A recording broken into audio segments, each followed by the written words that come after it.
მოგესალმებით. მივესალმებით ჩვენ მსმენელებს და მიდღიდა დღევანდელი სტუმარი. წარმოგიდგინოთ ნატო უტიაშვილი.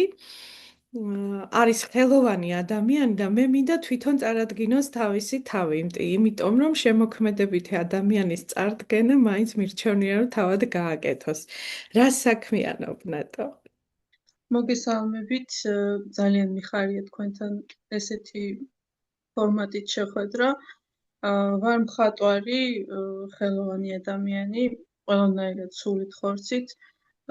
ძალიან მიყვარს ჩემი საქმიანობა და ამავდროულად ვარ ძალიან ემოციური ადამიანი.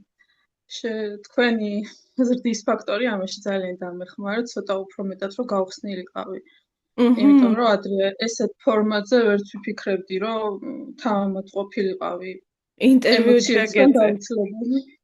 კი, მოდი ხა რა საქმიანობ კონკრეტულად შემოქმედებაში, რა მიმართულებით ხარ ეს რო დავაკონკრეტოთ?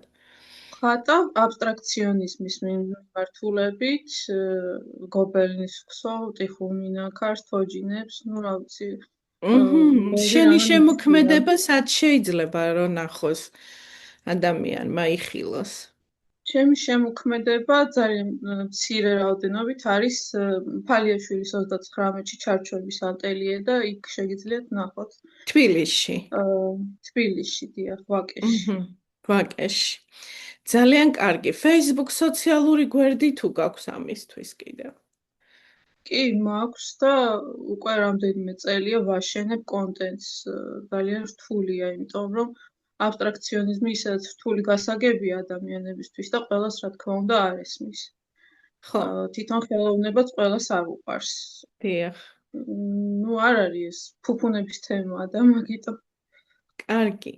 დიდი მადლობა. ეხლა როგორც დის ფაქტორის მონაწილეს დაგისვამ რამდენიმე კითხვას და მე პირველ რიგში დიდი მადლობა რომ მოხვედი და ასე საჯაროდ მოგესალმებით. ვისაუბრებთ დის ფაქტორზე.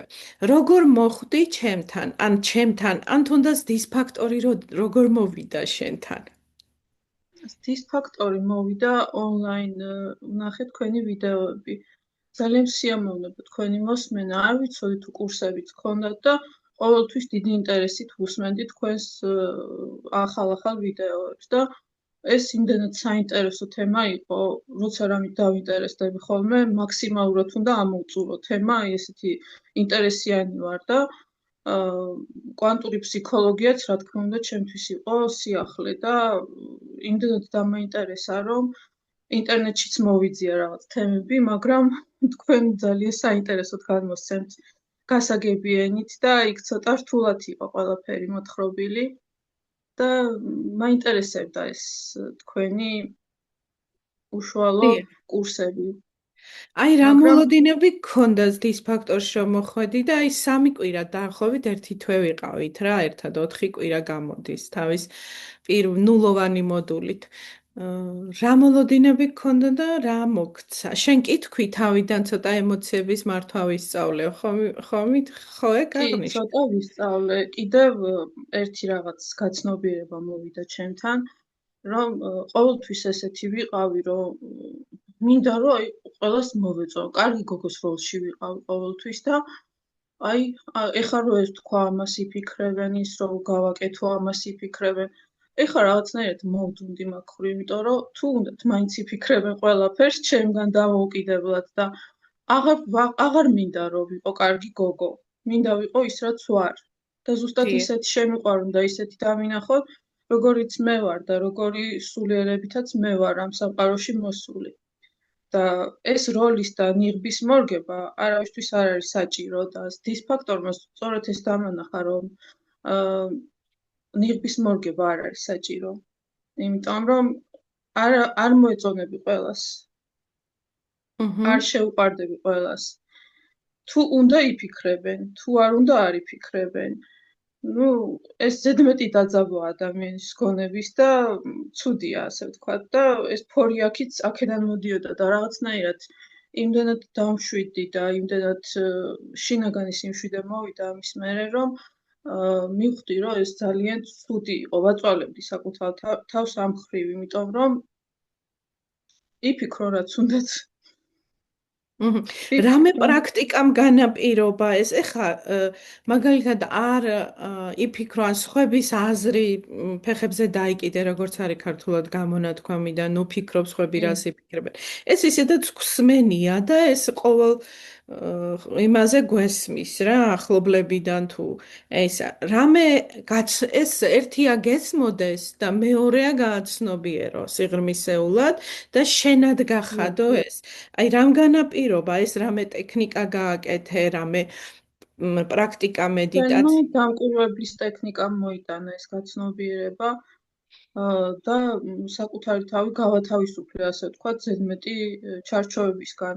იმიტომ რომ ხელოვანი ადამიანი და ჩარჩო ერთად რაღაც ძალიან ძნელი მოსათავსებელია ერთ სივრცეში და მინდა რომ თუ ცუც ფიქრობენ, იფიქრონ.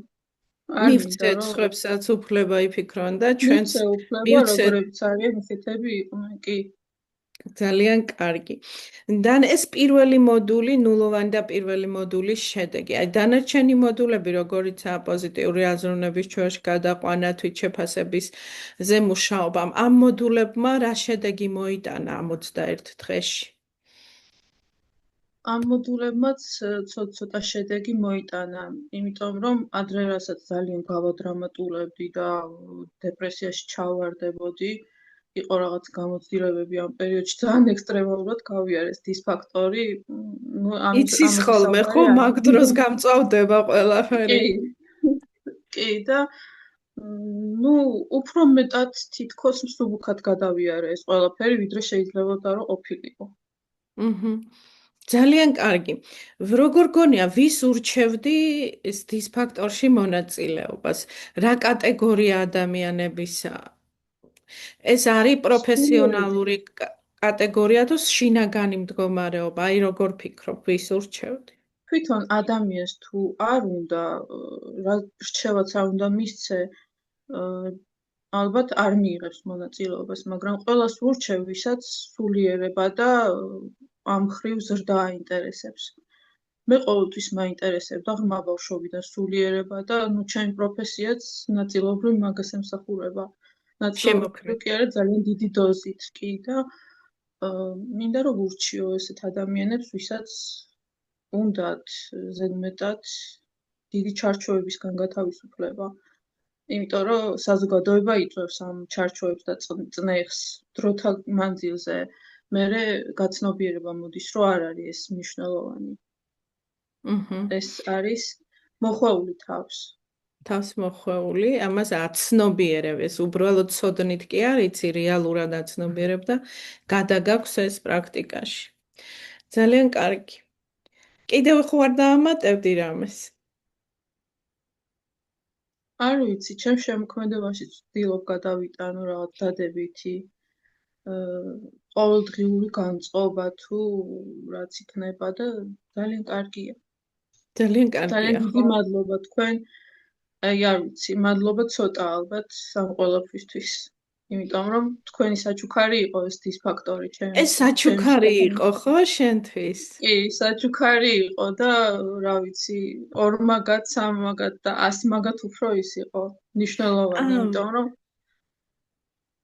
მოდი მე არ ვიცი.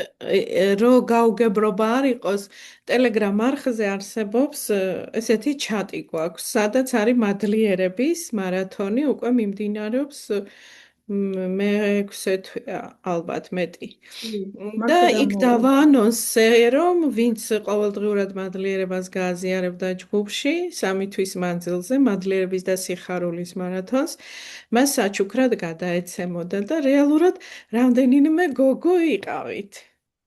კი, ხუთამ, ვინც რეალურად აზიარებდით ყოველდღიურად დღის ჩაუგდებლად. ძალიან მიხარია მოკლედ ნატა შენი გაცნობა. დიდი მადლობა ამ თქვენი ინტერვიუ მადლობა და უკავშირისთვის. არ ვიცი რა ვთქვა. შემოქმედებით 8 წელს გისურვებთ. გაშლას, გახსნას, გაფართოებას, აი შემოქმედებითად გამოგეშვას შენი შინაგანი ღმერთი, რომელიც იმ ყველაფერს ყველაფერში სიმბოლოებს ვეძებ. უკვე იმდენად ვარ, რომ აი ამან რა მომიტანა, იმან რა მომიტანა. ხანდახან ვფიქრობ, რომ არა, ზედმეტად არ დაიტვირთო გონება. ძალიან ყველაფერში კარგი. სიმბოლოები. მიეცი თავისუფლება, რომ იღვაწოს. შენით დიდი ღმერთმა და მადლობა. წარმატებებს გესურვებ, დიდი მადლობა. გაიხარეთ და თქვენ საქმიანობაში უმაღლესი წერტილისთვის მიგეღწიოთ, იმიტომ რომ ბევრ ადამიანს ძალიან ეხმარებით და მართლა საკრალური ცოდნა არ არის ნადლი ჩვეულებრივი. გიმრავლოს ღმერთს. გაიხ თქვენც ასევე გაიხარეთ.